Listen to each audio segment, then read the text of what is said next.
За би ингээд таналтаа хийгээд дуусчлаа. Дуусны дараа нэг иймэрхүү байна. Дуусчлаа гэж харсан чи энэ ч бас нэг зулгаагүй гэж засар хараа. За ингээд дууссан. Нойрооных нь бас буруу тасдчих байгаад бас сайн харж тасдахгүй бол оройгоо тасдчихдаг.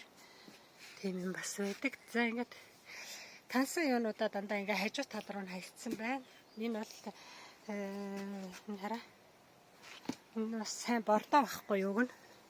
Начин ямар нэгэн өвчлөөгүй болвол энэ их сайн бордоо гэсэн үг. За би та нарт түрүү хэлсэн энэ нөгөө инжирийн мод руу би намар ингээд үүр цацсан гэд.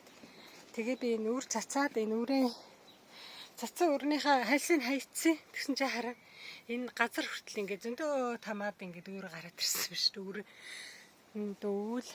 Одоо өвөл болохоо байгаад тэгээд 100 биш 100 болохгүй болцсон байх шээ. Би энэ дулаархаа байгаад өвөл нь болохоор цас орж хүүтрэхгүй тэгээд ингээд өвөл нь намар унсан өрнүүд нь ургаад хүлэмжин дотор тийм байдаг болцсон байна хөө. За та бүхэн өдрийг сайхан өнгөрүүлээрэ. Би ингээд таналтаа хийгээд дууссан. Хажууд нь навчнуудаа ингээд хайцсан байгаа байдал нь таналт нэг иймэрхүү болсон. Энийг хөрхэн амтныг би хөлдөөчихсөн. Тэгсэн чинь зэрэг ургаад цэцэглэх гээд шүү дээ.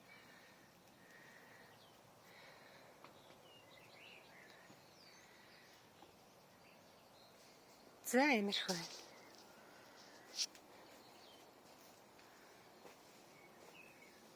За энэ хэдхэн ширхгийг аваад энэ рүү хийсэн.